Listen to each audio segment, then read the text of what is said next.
Hello and welcome back. Brett here with ClickMelt.co. In this video, I want to talk about the relationship between decision making and personal suffering. And this is something that I really, in these videos on the relationship between decisions and other things, I've never heard these anywhere. Um, I have put them together from my own personal experience in ministry and in Christian business, and also through any number of works, but I haven't ever actually seen it put like this. And decision making will directly relate to personal suffering. And it's only a question of how. And the way I guess I would say this is you can pay now or you can pay later. But whether or not you're going to suffer is unquestionable. And that is just a fact of nature due to the fact that we live in a fallen world. So, what are the ways in which you can suffer and how do your decisions affect this? Well, if you, let's say from a spiritual sense, okay, if you don't want to have a relationship with God and you want to follow the flesh and you want to follow worldly things, what do? You say, you know what, God, yeah, I'm going to do my own thing. And you do all of the pleasurable, all of the fun, the fun things, whatever it is that is worldly, you go live it up. And are you satisfied? Are you, is it a lot of fun in the moment? I'm sure it would be a lot of fun. I mean, that's why people do it. But you're going to pay later because you don't have a relationship with God and you cannot go to heaven if you don't know Christ. Alternatively, when you see Christ suffering and dying on the cross, he is investing his life, quite literally, in the ultimate reward, which comes in the kingdom. And that is the ability for all of us to be with him.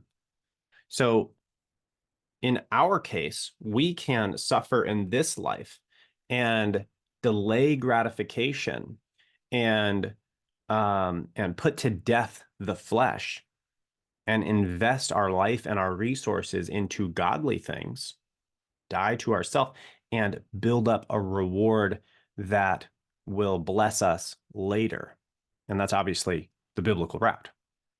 And so you get to, you know, pay now or you get to pay later. There's not an option. You get to suffer now or you get to suffer later. And there's not an option there either. Both are going to happen one way or the other from a biblical worldview. So when you make decisions, many times you're going to make a decision as to how to suffer and when to suffer. And so when we're investing into the kingdom, we are losing something now. And why do I say losing something? Because you're actually taking the resources God has given you and you're choosing to use them in a way that is beneficial, not only to yourself, but definitely to other people, to bless other people. And we're going to look at another decision-making model later on, or a decision-making model later on called a win-win. And this makes the sacrifice and the suffering much more palatable, especially in the short run. But you're going to allocate the resources God has given you for the benefit of others, maybe other people you don't even know.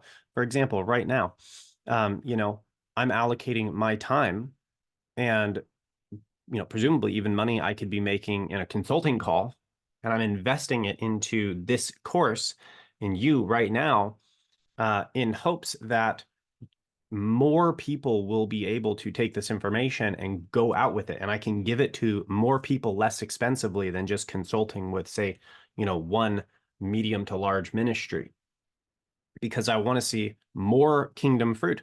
But I am suffering because I'm losing in hopes, right? But losing right now, something that could be, producing more in the short run. But I believe that in the long run, this will produce more. But there's a suffering that happens with that. And so when you're investing and you're making your decisions, the goal is to make the harder decision, which is to, and this is generally speaking, there's obviously always exceptions in these types of things, but you want to take the resources and you want to invest them in such a way that it's probably harder, it's probably less fun, but it will also probably produce the long-term fruit. And the way you do this, again, you get to choose how you suffer. And as we continue, the goal is to figure out a few things when you're making decisions. Number one, how do you create the largest potential kingdom fruit? So if you could invest in something that gave you, let's say 2 people in the kingdom, or you could invest in something that gives you 200 people in the kingdom, where are you going to put the resources? Oh, okay. Well, if I'm going to take the resources away from me and my life and all the fun I could have, and I'm going to go put it in the thing that gives 2 resources, why would I even do that? That doesn't make any sense. If I'm going to suffer, I'm going to put it to the thing that can create the biggest kingdom impact, short of God telling me to do that, according to the wisdom that we can get here in the world, we're going to make the greater impact. Okay. Unless God tells us otherwise. Well, so the first thing is we want to suffer in such a way that it creates the largest possible return later. Okay. If I'm going to pay now, I want to play later and I want to have a big reward. Well, the second thing is, how do I actually reduce the suffering as much as I can? Because if I could say invest invest my personal resources in 2 ways that are going to create, say, 200 kingdom fruit, whatever it is, it doesn't really matter, but we'll just say people coming to Christ. And in this 200, it's going to take me suffering at, 200. And in this 200, it takes me suffering at 10. Well, and I have the choice between the two. What? Yeah, I'm going to pick the suffering that I only have to suffer at 10.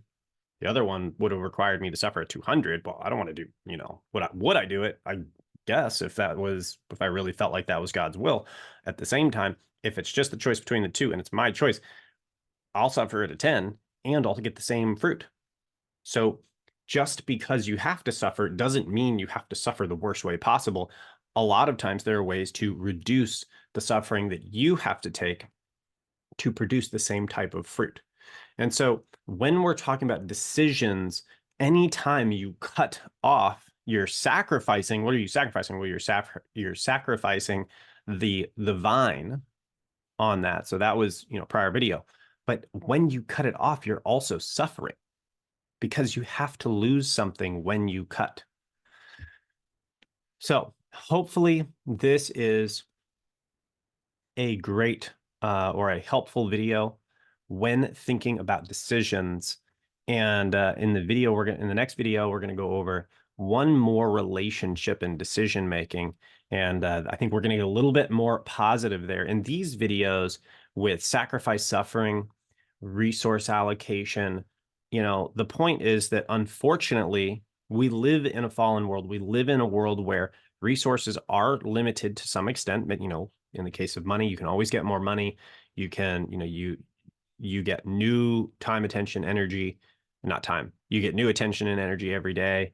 Your ability to make decisions renews every day. So a lot of these are renewing, but it's still a painful process. And if you do it right and you love with agape love or the self-sacrificial love of Christ, you're going to suffer throughout your investing career. And that's what investors do. Investors suffer. They put their money in some kind of a market or some kind of a security, like a stock, bond, mutual fund, or in a business, and they don't get to play with that money. They're paying now so they can play later. Well, the point is to help you realize the nature of reality. And the nature of reality is fallen. And frankly, while there are a lot of wonderful good things about reality, there's also a lot of very difficult things. And one of the things is that you don't have the choice to suffer or sacrifice. It's just a question of when you do it and how you do it. So I'm trying to get across the nature of reality as I understand it so that we can then address it with choices. We cannot make good choices until we understand the way the world works. And that's the goal of these first three. Now, the next video is going to be a bit more positive, and I'll see you over there here in just a moment. God bless.